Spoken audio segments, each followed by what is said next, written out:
Assalamualaikum warahmatullahi wabarakatuh. Perkenalkan, kami dari kelompok 1 akan mempresentasikan tentang hukum perkembangan. Anggota kelompok yang pertama Putri Nadia, yang kedua Oktaviana Nur Insan, yang ketiga Dava Mahendra, dan yang keempat Sinta Kusuma Dewi. Yang pertama, hukum perkembangan. Hukum perkembangan adalah aturan-aturan yang bersifat mengikat, yang biasanya terjadi di dalam proses tumbuh kembang manusia yang bersifat kualitatif maupun kuantitatif, dari mulai masa konsepsi sampai usia dewasa dan meninggal yang terjadi secara terus-menerus. Hukum dasar perkembangan. Carol Gatswicki pada tahun 1995 mengemukakan beberapa hukum dasar perkembangan. Yang pertama, hukum konvergensi. Perkembangan merupakan hasil interaksi faktor-faktor biologis atau kematangan dan faktor-faktor lingkungan atau belajar. Kematangan merupakan prasyarat munculnya kesiapan untuk belajar. Lingkungan menentukan arah perkembangan. Maka dari itu, pendidik harus memberikan lingkungan pendidikan yang bervariasi sehingga potensi anak dapat teroptimalisasi dengan baik. Yang kedua, hukum tempo perkembangan. Perkembangan pada suatu tahap merupakan landasan bagi perkembangan berikutnya. Suatu perkembangan tidak akan mungkin terjadi berkesinambungan dengan baik bila anak didorong untuk melampaui atau secara tergesa-gesa menjalani tahap-tahap awal. Anak harus diberi waktu sesuai dengan yang mereka butuhkan sebelum berlanjut pada tahap berikutnya. Yang ketiga, hukum irama perkembangan. Setiap individu berkembang sesuai dengan waktunya masing-masing. Suatu hal yang tidak mungkin dan berbahaya bila kita membandingkan individu-individu ditinjau dari umurnya. Perkembangan berlangsung dari yang sederhana kepada yang kompleks, dari yang umum kepada yang khusus. Yang keempat, hukum masa peka. Dalam perkembangan terdapat waktu-waktu yang optimal. Waktu-waktu yang menunjukkan kesiapan harus dikenal melalui pengamatan yang cermat. Proses belajar akan terjadi dengan sangat mudah pada saat yang optimal. Setiap pembelajaran tidak akan menjadikan proses belajar dengan mudah sebelum mencapai kesiapan. Yang kelima, hukum rekapitulasi. Dengan dipengaruhi oleh tulisan dari teori Darwin, Stanley Hall tahun 1846 sampai tahun 1924 mengemukakan bahwa perilaku dan perkembangan anak merupakan rekapitulasi dari evolusi spesies atau manusia. Dengan pandangan ini, Hall menamai studi perkembangan anak psikologi genetis.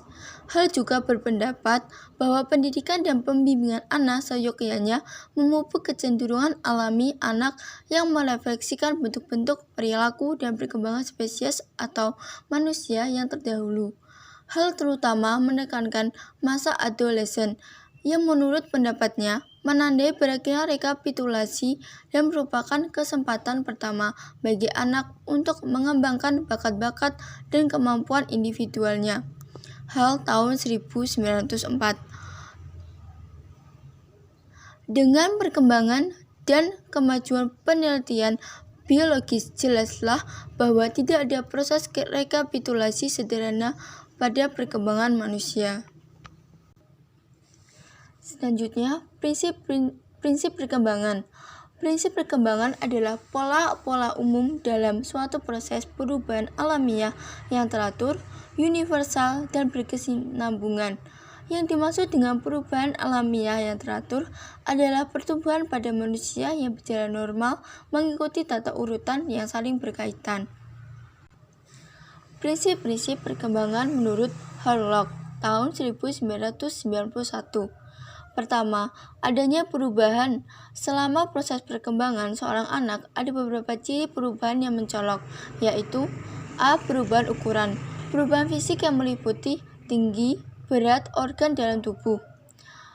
B. Perubahan mental. Perubahan mental meliputi memori, penalaran persepsi, dan imajinasi. C. Perubahan proporsi. Misalnya, perubahan perbandingan antara kepala dan tubuh pada seorang anak. D. Hilangnya ciri lama. Misalnya, ciri egosentrisme yang hilang dengan sendirinya berganti dengan sikap prososial.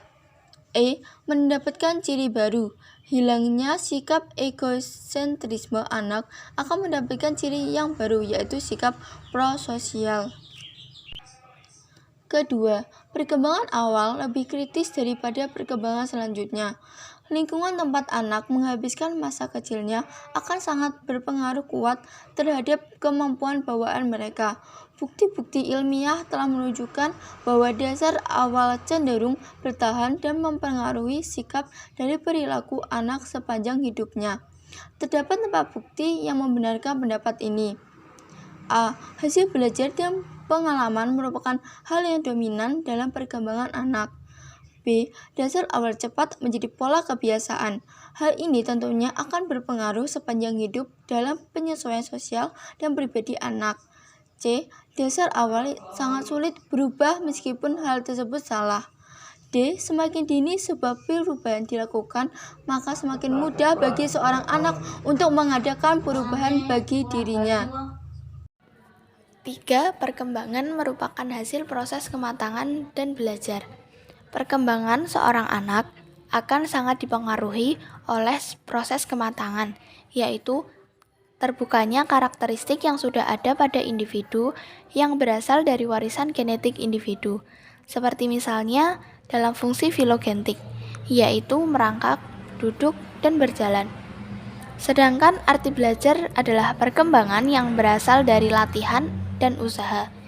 Melalui belajar ini, anak-anak memperoleh kemampuan menggunakan sumber yang diwariskan.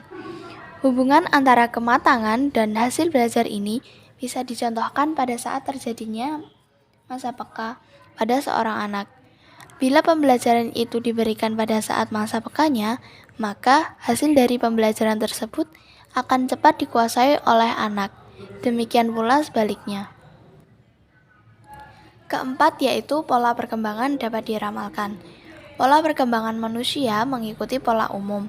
Oleh karena itu, dengan melakukan pengamatan longitudinal sejak awal perkembangan anak, akan dapat diramalkan pola perkembangan berikutnya, baik yang menyangkut pertumbuhan fisik maupun perkembangan psikis. Dalam perkembangan motorik akan mengikuti hukum cephalocauda, yaitu perkembangan yang menyebar ke seluruh tubuh dari kepala ke kaki. Ini berarti bahwa kemajuan dalam struktur dan fungsi pertama-tama terjadi di bagian kepala, kemudian badan, dan terakhir kaki.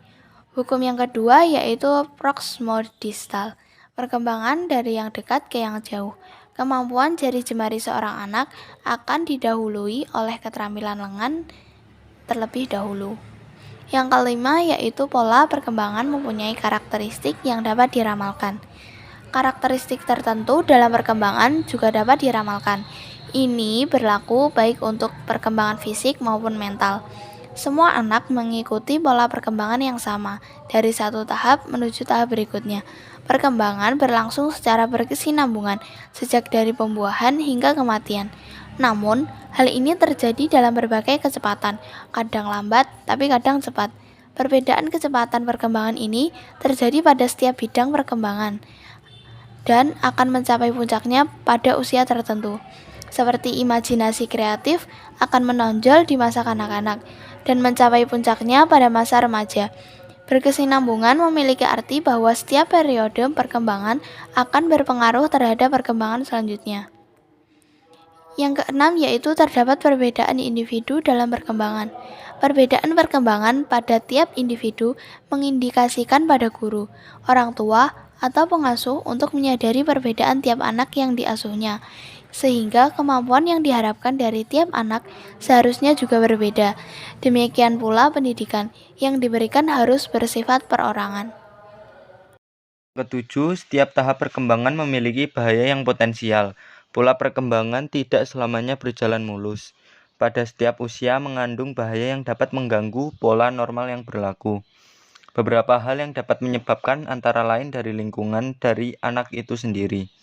Bahaya ini dapat mengakibatkan terganggunya penyesuaian fisik, psikologis, dan sosial, sehingga pola perkembangan anak tidak meningkat namun mendatar, artinya tidak ada peningkatan perkembangan. Dengan kata lain, anak mengalami gangguan penyesuaian yang buruk atau ketidakmatangan. Peringatan awal adanya hambatan atau berhentinya perkembangan tersebut merupakan hal yang penting karena memungkinkan pengasuh, orang tua, guru, dan lain-lain untuk segera mencari penyebab dan memberikan stimulasi yang sesuai. Hal-hal yang perlu diperhatikan berkenaan dengan perkembangan individu. Menurut Triyono, berikut hal-hal yang perlu diperhatikan berkenaan dengan perkembangan individu adalah: 1. Masa kanak-kanak adalah periode yang merupakan dasar bagi kehidupan. Dalam bertahun-tahun pertama kehidupan, artinya pada masa kanak-kanak dibentuk sikap, kebiasaan, dan perilaku yang sebagian besar dibawa pada masa selanjutnya. Namun, dapat pula terjadi perubahan-perubahan selama perjalanan hidup yang mungkin disebabkan oleh beberapa hal, di antaranya: yang A. Bimbingan dan bantuan orang lain. B. Cara-cara menghadapi anak. C. Motivasi intrinsik yang kuat. Dan D. Pengalaman yang menyenangkan atau yang tidak menyenangkan. Yang kedua, perkembangan disebabkan karena kematangan dan belajar atau latihan. Kematangan dan belajar atau latihan adalah sebab-sebab perkembangan yang saling berhubungan. Kematangan menentukan kesiapan seseorang untuk belajar. 3. Semua individu berbeda. Memperhatikan perbedaan individu adalah penting sekali. Adanya perbedaan individu tersebut menyebabkan: A. Kemungkinan tidak adanya reaksi yang sama terhadap rangsangan yang sama dari lingkungan. B. Tidak dapat diramalkan dengan pasti bagaimana reaksi seseorang walaupun diketahui reaksi yang umum. C. Tidak ada kesamaan dalam menghadapi semua anak atau orang. D. Tidak dapat diharapkan adanya prestasi yang sama dari semua anak atau orang seumur. 4. Perbedaan individu disebabkan oleh kesehatan, kesempatan untuk belajar, motivasi belajar, kelompok sosial, lingkungan, dan sifat-sifat warisan. Setiap periode perkembangan memiliki kekhususan. Terima kasih. Sekian. Kalau ada kurang lebihnya mohon maaf. Wassalamualaikum warahmatullahi wabarakatuh. Terima kasih.